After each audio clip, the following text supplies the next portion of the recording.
વડોદરામાં સ્થાનિક સ્વરાજ્યની ચૂંટણીને લઈને વોર્ડ નંબર 15ના વિસ્તારમાં રાજકીય ગરમાવો વધતો જઈ રહ્યો છે ત્યારે વોર્ડ નંબર 15માં કોંગ્રેસ દ્વારા શક્તિ પ્રદર્શન કરતી જાહેર સભાનું આયોજન કરવામાં આવ્યું, જેમાં મોટી સંખ્યામાં લોકો ઉપસ્થિત રહ્યા।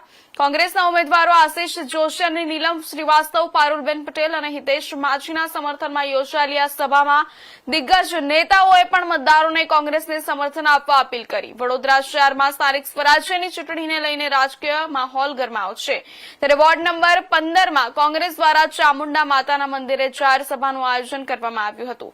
આ સભા કોંગ્રેસના ઉમેદવાર આશિષ જોશી, પારુલબેન પટેલ, હિતેશ માછી અને નીલમ શ્રીવાસ્તવના સમર્થનમાં યોજાઈ હતી, જેમાં મોટી સંખ્યામાં સ્થાનિક લોકો હાજર રહ્યા હતા અને કોંગ્રેસ પ્રત્યે સમર્થન દર્શાવ્યું। વિશેષ કરીને પૂર્વ ધારાસભ્ય મધુભાઈ શ્રીવાસ્તવની પુત્રી નીલમ શ્રીવાસ્તવના સમર્થનમાં આ સભા મહત્વપૂર્ણ માનવામાં આવી રહી છે, જેમાં જનમેદની ઉમટી પડતી જોવા મળી।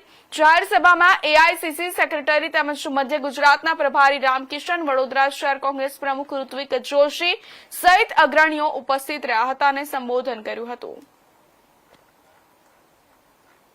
અમને આશીર્વાદ પ્રદાન કર્યો છે। આજે અમારા એઆઈસીસીના રાષ્ટ્રીય ચેરમેન એવા રામકિશન ઓઝાજી, વડોદરા શહેરના કોંગ્રેસ પ્રમુખ એવા ઋત્વિકભાઈ જોશી, પૂર્વ ધારાસભ્ય મધુભાઈ શ્રીવાસ્તવ, પૂર્વ કાઉન્સિલર દીપક શ્રીવાસ્તવ અને અમારી આ પેનલને આજે આ ધરતી સોસાયટી માતાજીના મંદિરમાં હજારોની સંખ્યામાં નાગરિકોએ ઉપસ્થિત રહીને વિજય ભવનના આશીર્વાદ આપ્યા છે। સારે ચોક્કસ કહીશ વડોદરા શહેરના નાગરિકોને અને વોર્ડ નંબર 15ની જનતાને કે આ ભ્રષ્ટાચારીઓને જવાબ આપવાનો જે દિવસ નક્કી થયો છે, તારીખ 26 તારીખે અમારી આ પેનલને હું આશિષ જોશી, નીલમ શ્રીવાસ્તવ, પારુલબેન પટેલ અને હિતેશભાઈ માછીને જંગી બહુમતીથી જીતાડી અને આવનાર દિવસમાં અમે નાગરિકોને એના વેરાનું વળતર અપાઈ શકીએ એટલા માટે આપ સૌ આશીર્વાદથી જંગી બહુમતીથી જીતાડજો। ટક્કર આપવા માટે ગૃહમંત્રીએ કાલે તમારા વિસ્તારમાં રેલી કરી હતી, આજે પણ કોઈ હથકંડા અપનાવ્યા તો એને કેવી રીતે જવાબ?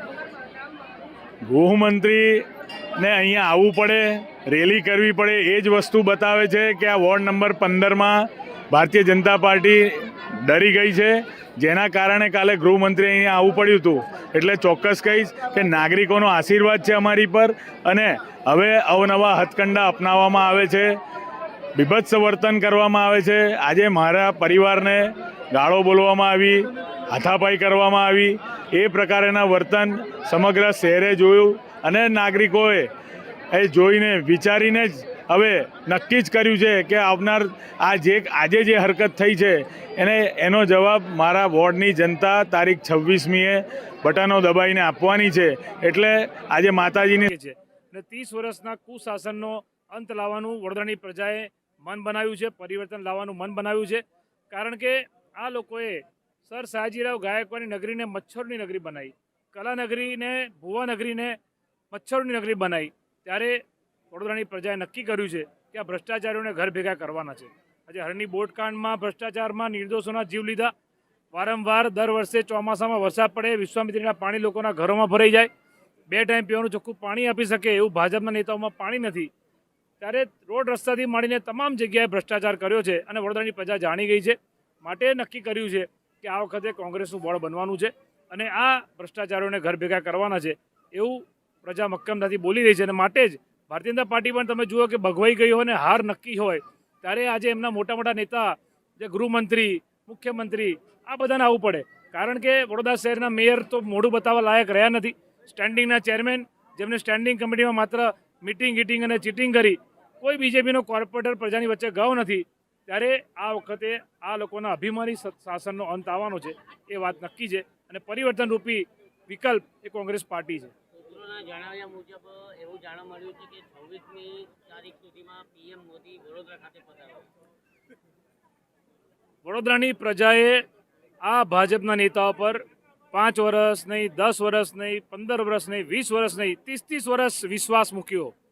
તળિયેથી નળિયે સુધી બોટમ ટુ ટોપ બધે જ ભાજપ, મેયર ભાજપના, ધારાસભ્ય ભાજપના, સાંસદ ભાજપના, મુખ્યમંત્રી ભાજપના, પ્રધાનમંત્રી પણ ભાજપના, અને એમને તો વડોદરાની પ્રજાએ ખોબે ખોબરીને વોટ આપ્યા અને રેકોર્ડ બનાવ્યો હતો, એટલો બધો લીડ આપ્યો, પણ એમને વડોદરાને શું આપ્યું? મોટા મોટા ખાડા આપ્યા, ભ્રષ્ટાચાર આપ્યા। અને જે નગરસેવકો ભાજપના વિકાસની બૂમો પાડે, સૌનો સાથ, સૌનો વિકાસ,